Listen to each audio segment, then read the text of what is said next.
Hi everybody and welcome to Cruise Control. My name's David. Now, on the spectrum of loving or hating MSC cruises, where do you fall? Well, in today's video, I'm going to go through the things that I love about MSC cruises and also some of the things that I don't quite like about MSC cruises. So to find out where I fall on that spectrum, stick around. Go grab a cup of coffee, grab a cup of tea, and I'll see you in a second.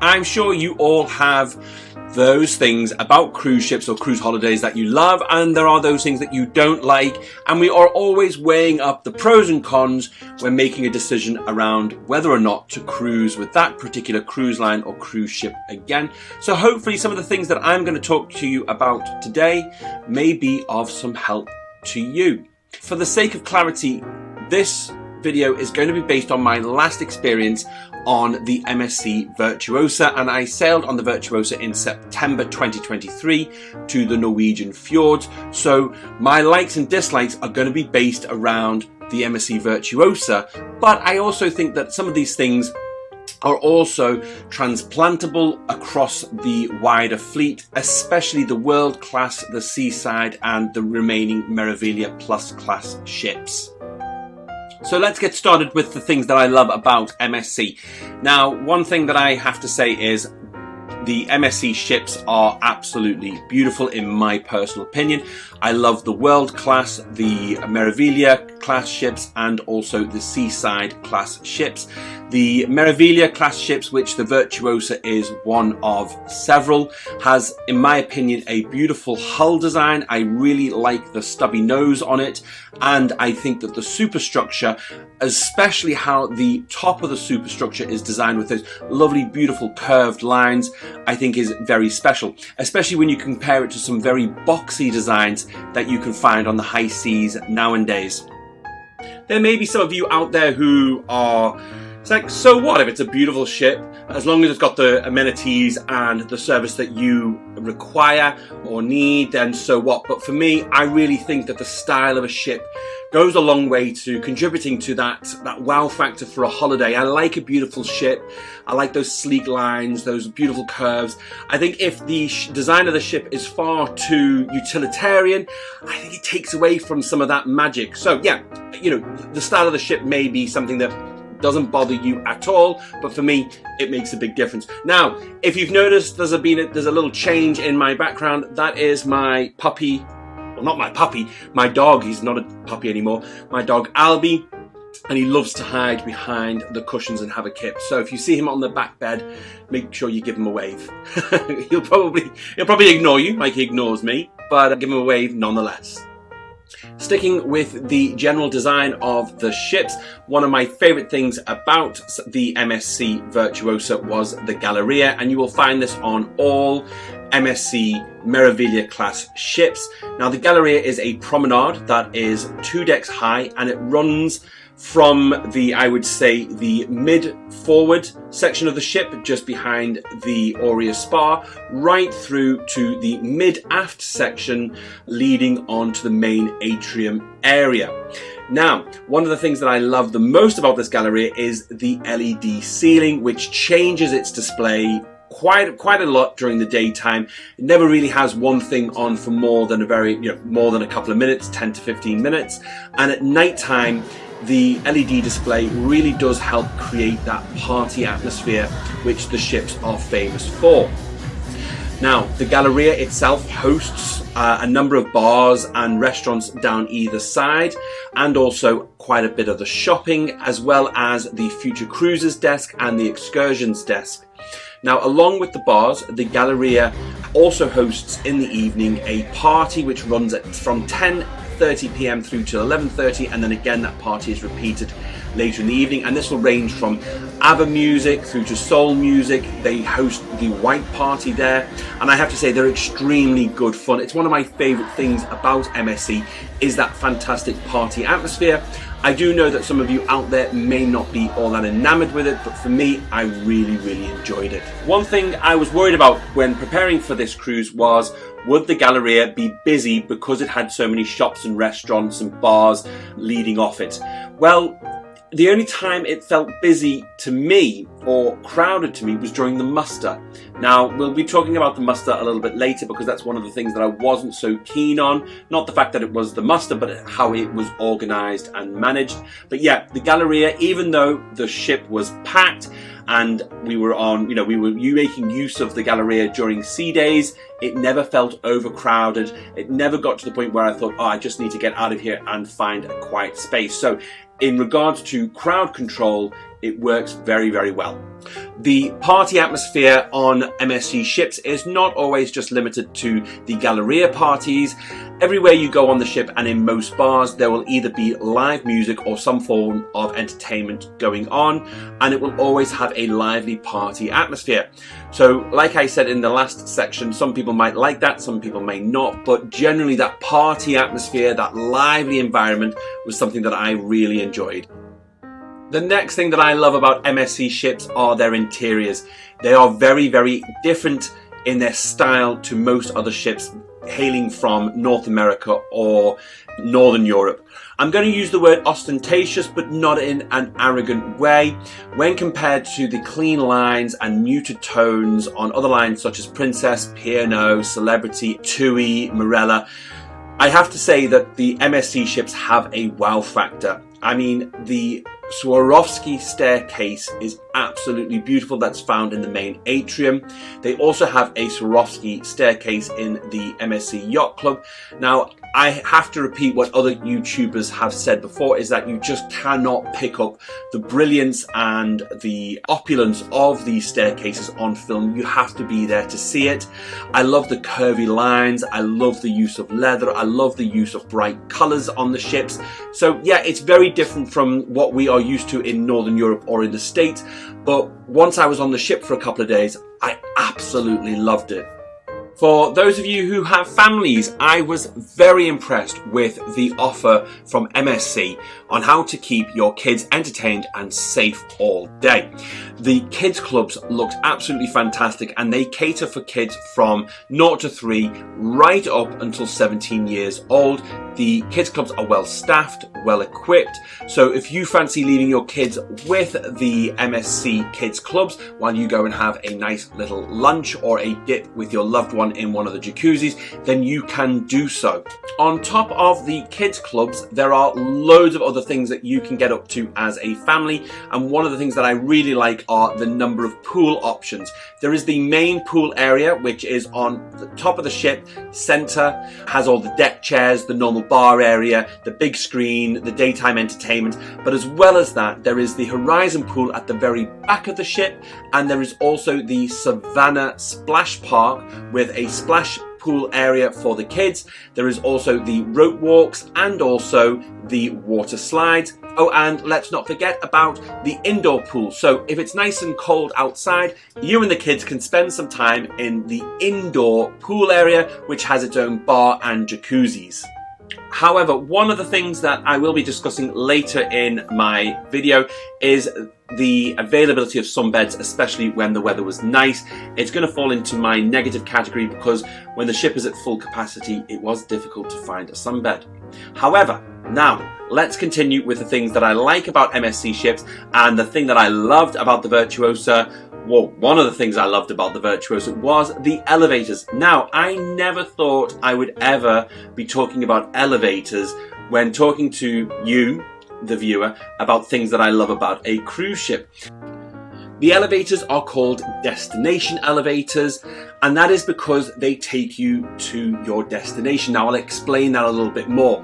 In a traditional elevator system, you'll just press up or down. So if there is a crowd of people wanting to go up, then everyone will crowd around the elevator. That is going to bing, and it's going to go in an upwards direction. And that means you could potentially be going up quite a few decks before you get to your deck, with the door opening and closing and people getting in and out.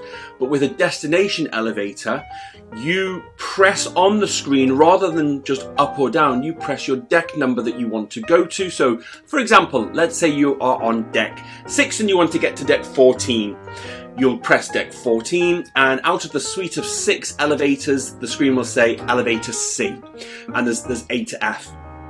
You'll go wait by elevator C, and so will a couple of other people, because they may be going to 12 or 13 or potentially 15. And then what will happen is when those doors open, you will be going to those decks only, so you're not having to travel up every single deck to get to the top deck or to get to a high number deck. It works because I thought it was it was efficient, it was a great way of moving a large number of people around the decks without having to wait too long for an elevator or having to spend too much time in the elevators. Now, like I said, it's a bit geeky. I just thought it was absolutely amazing. And for those of you who are traveling in Yacht Club, you get a prioritization on the forward lift. So let's say you're on deck 6 again forward and you want to go to deck 15 to get into Yacht Club. You press your Yacht Club card and then the dot next to the scanner and then press deck 15.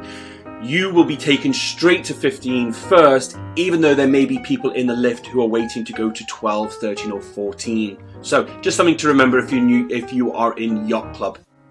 One of my other favourite things about MSC was the buffet. Now, walking into the buffet, you're immediately met with the pizza stations either side of the mozzarella making station. And I think that's absolutely fantastic. It really does add to a feel about MSC, which is based upon freshly prepared food and keeping to its Italian heritage. The mozzarella is made on board, the pasta is made on board, the pizzas are made fresh every day. And like I said, there's a pizza making station. I found all the food within the buffet area to be hot, to be well prepared, and it was changed on a regular basis. I also thought that the variety was great. So yeah, MSC may have had a poor reputation in the past, but I think if you go on an MSC ship today, I think you will be pleasantly surprised by both the variety, quality, and the heat of the food. Now, I ate in the buffet quite a few times. I covered breakfast, lunch, and dinner. I have to say that I didn't eat in the main dining restaurants, either the Minuetto or the Symphony, or I can't remember the third name of the third restaurant, but there are 3 main dining rooms. We didn't eat there. We did eat in the Yacht Club in the evening times, and I have to say that the food in there was absolutely fantastic. I wouldn't say it was Michelin starred, but I would say it is worth the price you pay for Yacht Club experience. Right, we're going to move on to that part of the video, which are some of the things that I don't quite like about MSC. I'm going to be very, very clear with you. I don't think these are game-changing dislikes. I don't think they were enough of a dislike for me to say to you, don't book a MSC cruise, but I think there may be some things that you should know about when booking your MSC cruise or when preparing for your MSC cruise. Now, the first one is printing of the tickets. We were sent our tickets about a week and a half before our cruise. There was about 30 pages within the tickets. We weren't too sure what to do with all those 30 pages, but I ended up printing them just in case. Now, the reason why I was a little bit sort of taken back by there being so many pages within the ticket and why we were asked to print our tickets, because we were asked to show our physical tickets when we got to check-in. But one of my bugbears is if you're traveling from overseas or you don't have a printer at home, a lot of cruise lines now allow you to have your ticket as an e-ticket on the app or on your phone.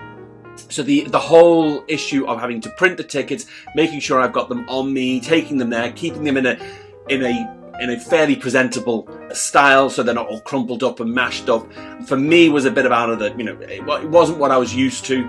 But for some people, they feel more comfortable having their tickets printed out, and that's absolutely fine. But for me, or one thing that you need to do is just remember that when you do get your tickets, make sure you either keep the majority, the whole 30-page ticket, which includes the boarding pass, which includes all your restaurant bookings, all your drink packages information, all your excursion bookings. It's got everything on there, so it's a good idea to keep it, but maybe keep it on an electronic format and maybe just print the first couple of pages, because it was just the first couple of pages that MSC wanted to see when we got to check-in. Another one of my peeves was the multiple languages. So during the course of the cruise, when an announcement was made, it was made in multiple languages, sometimes up to 5 different European languages. I know it is necessary because MSC is a European cruise line and it does attract customers from all over Europe, and everyone has the right to understand the information that needs to be provided to them. But for me, I'm just used to having one language and then it goes off, because when there is a need for multiple announcements, it can feel as if it's going on forever. It's not enough to put me off an MSC cruise. I'm not too sure if it would be enough to put you off, but if I had my way, I would have it just in English, but that's just not fair and it's just not right, so it's not going to change. My last peeve is the availability of sunbeds when the weather is nice.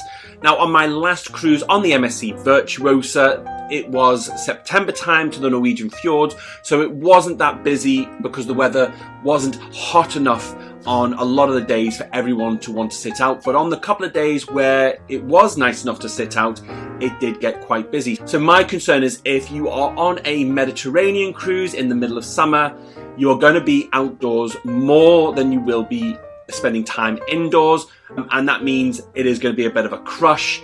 There are other videos out there which can demonstrate and show how busy the pool areas get when the weather is nice, and you do have to get up very early to get a sunbed. So that is one of my criticisms. This is not a cruise ending decision. If it gets busy, you know, there is space elsewhere, but if you are dedicated Sunday and you want to be around the pool, then you've just got to get up early. My last dislike for this video is the muster. Since COVID, a lot of cruise lines have moved their muster process online. So typically now you can watch the safety video on a smart device. You can watch it in your room at your leisure. And in those first couple of hours on boarding the ship, you need to go and visit your muster station at some point and check in there. I have to say that the easiest muster process I've experienced since the end of the pandemic was with Princess Cruises. You can simply sit in a bar, watch your safety video on your smart device, and then when you're on your way to find your room at about 1-2 o'clock, you can pass by the muster station, have a chat with the guys there about how to find the muster station from your cabin or room, and it was easy peasy. With MSC, we all were called at about 3 p.m. Everyone had to go at the same time to their cabins to watch the safety video in their cabin, which caused a bit of a crush because everyone was trying to get from, you know, one place to the next. Once we were in the cabins, it was a bit of a wait for the video to start. The video started, it ran, and then we were instructed to pick up the phone and dial a number to say that we'd watched this. So just the very fact that it wasn't picked up by us running the VT on the TV screen wasn't enough. We had to dial through and let someone know. It was actually an automated. You dial a number, it said, "Thank you for registering. You've gone and watched the safety video." Then you had to stay in your cabin and wait to be called by tannoy for you to then go and find your muster station, and they did it deck by deck. So you could sit around for anywhere up to half an hour before your deck was called for you to go and find your muster station. And again, the ship was absolutely manic. Everyone was trying to find their way around, getting to certain places on the ship. So the only time I felt that the ship was overcrowded was during the muster, and you'll see in the videos, it did feel a little, it felt a little clunky. The whole thing could have been done far more efficiently, and I think by allowing guests to watch the safety video in their own time rather than everyone being called at the same time to their cabins would probably save on this feeling of being crushed, or not crushed, but feeling very busy and overcrowded. And then allowing people to find their muster stations at their own time would also be helpful. Yeah, it's not, like I said before, it's not a game changer. It's just not the quickest and easiest way of completing what is an essential and very much needed safety requirement. Okay, so I've covered the things that I like and I dislike about MSC cruises. There was only a few dislikes, just a couple of things that were niggling at me. But other than that, I think, I'm going to fall, when it comes on the spectrum of love-hate, I'm going to fall in the love category. They are a great value cruises at great prices. They go to some amazing destinations. The ships are beautiful, the food's great. Okay, yes, you know, it can get a little busy around the pool area. I'd also admit that maybe around the buffet and restaurants, it can get a little bit busy during busy times. But, you know, if you don't have to be around the main pool area, or you're happy eating outside of those normal, you know, dining times, then you can find some really great spots to sit down and relax. I'm going to book another MSC cruise, and I hope you do. And if you have recently cruised with MSC, or you have cruised with them in the past and you either agree or disagree with some of the things I have said, then please leave a comment. I hope you've enjoyed this video, so please give me a thumbs up if you have. If you haven't and you want to leave me some feedback, please leave a comment. And again, for those of you who want to see more from me, please subscribe.